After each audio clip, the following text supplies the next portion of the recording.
दोस्तों 10 साल पहले हमारे देश में एक छवि बनी हुई थी कि पीएमओ एक शक्ति का केंद्र है,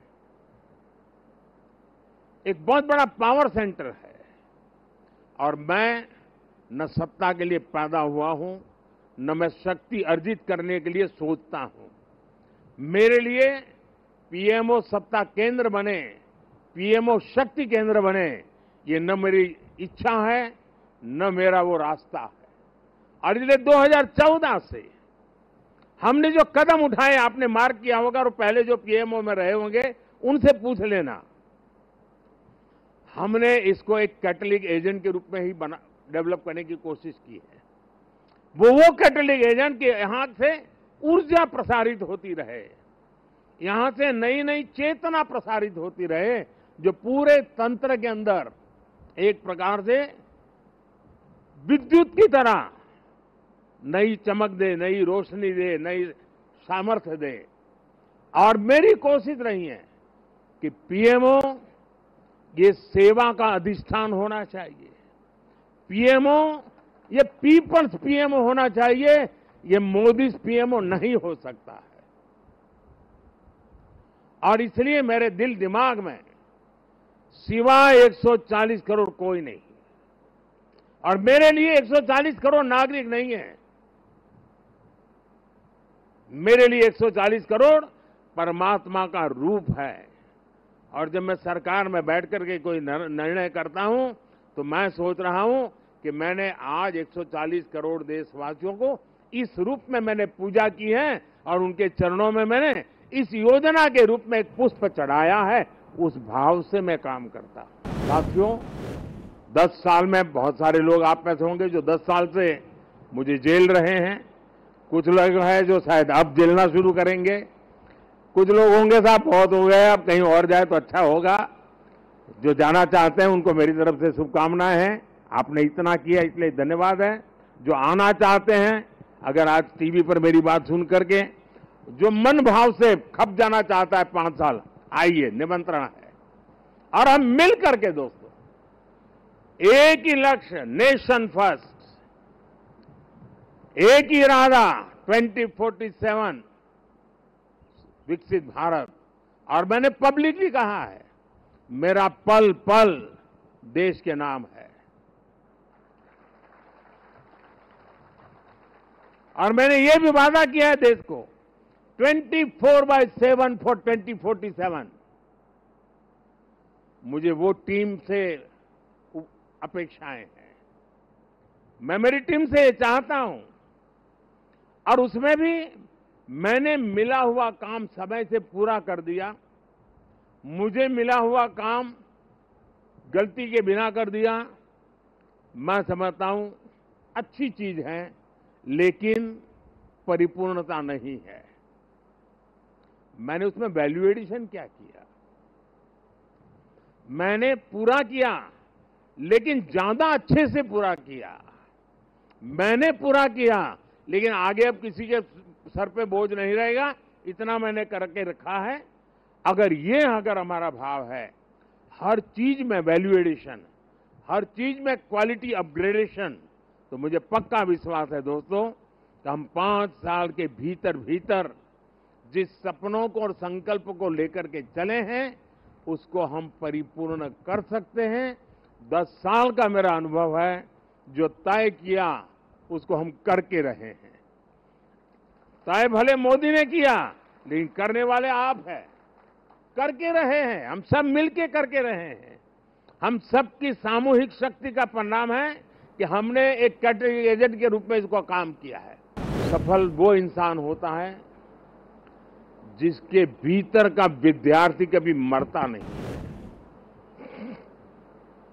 कई लोग मुझे इस चुनाव में भी और हमेशा, मैं पिछले 30 साल से ये सवाल सुन सुन के थक चुका हूं कि इतनी एनर्जी लाते कहां से हो, थकते क्यों नहीं हो, मुझे लोग पूछते रहते। लेकिन वो मेरे बॉडी को तराश रहे हैं, मेरी बॉडी में क्या खाता हूं, कितना सोता हूं, मैं योगा कितना करता हूं। अब वो गलत ट्रैक पर है, इसलिए मेरी एनर्जी का रहस्य उनको पता नहीं है। मेरी एनर्जी का रहस्य मैं जीवन भर भीतर के विद्यार्थी को जिंदा रखता हूं। और जो व्यक्ति अपने भीतर विद्यार्थी को जिंदा रखता है वो कभी भी सामर्थ्यहीन नहीं होता है, शक्तिहीन नहीं होता है और आलसी नहीं होता है। वो हर बार ऊर्जा से भरा हुआ रहता है। हम वो लोग नहीं हैं कि जो इतने बजे ऑफिस शुरू होता है, इतना बजे पूरा होता है। हम वो लोग नहीं है।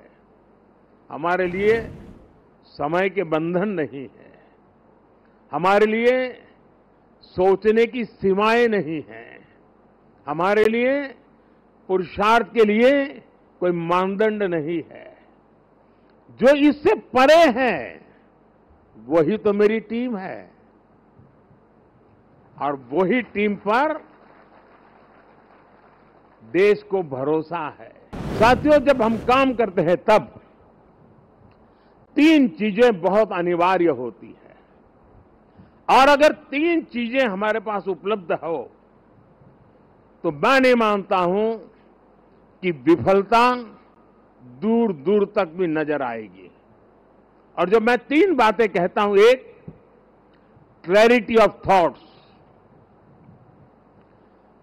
जहां तक इस सरकार का सवाल है, मैं मानता हूं कि कोई उलझन नहीं है। बाएं जाए, दाएं जाए, ऊपर जाए, नीचे जाए, कुछ नहीं, उसको पता है ऐसे ही जाना है और उसे पा करके रहना है। इतनी क्लैरिटी ऑफ थॉट्स किसी भी काम की सफलता के लिए सबसे पहली जरूरत होती है। फेथ इन कन्विक्शन दूसरा पार्ट है कि जो मैं सुन रहा हूं, जो मुझे बताया जा रहा है, उसके प्रति मेरे मन में अश्रद्धा नहीं होनी चाहिए। मेरे मन में इफ्स एंड बट्स नहीं होनी चाहिए। फेथ इन कन्विक्शन, जो मैंने सुना है और अनुभव कहता है कि हाँ यार, मेरे विचारों में मेल नहीं बैठता है, लेकिन यही है रास्ता, तो चलो लग जाओ। लेकिन इतने से भी पूरा नहीं होता है। Clarity of vision, faith in conviction is not enough to achieve. और इसके लिए चलता है कैरेक्टर टू एक्ट। मुझे अपने व्यक्तित्व को उस प्रकार से गढ़ना पड़ता है। मेरे समय का सर्वाधिक उपयोग उस काम के लिए लगाने का मुझे प्रायोरिटी तय करनी होती है। खुद को खपाना पड़ता है।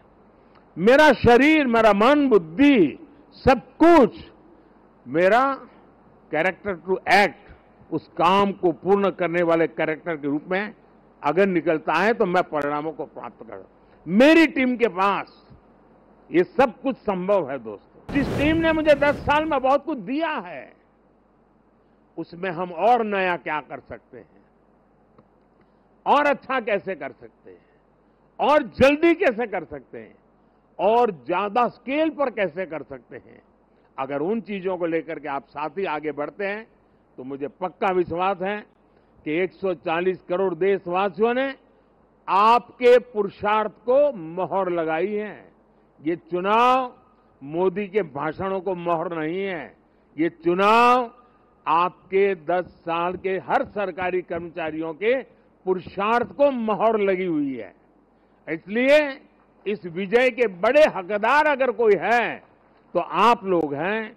इस विजय के सच्चे हकदार कोई हैं तो भारत सरकार के हर कर्मचारी भी हैं कि जिन्होंने एक विजन के लिए अपने आप को खपा देने में कोई कमी नहीं रखी और देश में पहले से बहुत तेज गति से काम हुए, जिसका परिणाम भी नजर आ रहा है। लेकिन मैं एक नई ऊर्जा के साथ, नए हौसले के साथ आगे बढ़ना चाहता हूं।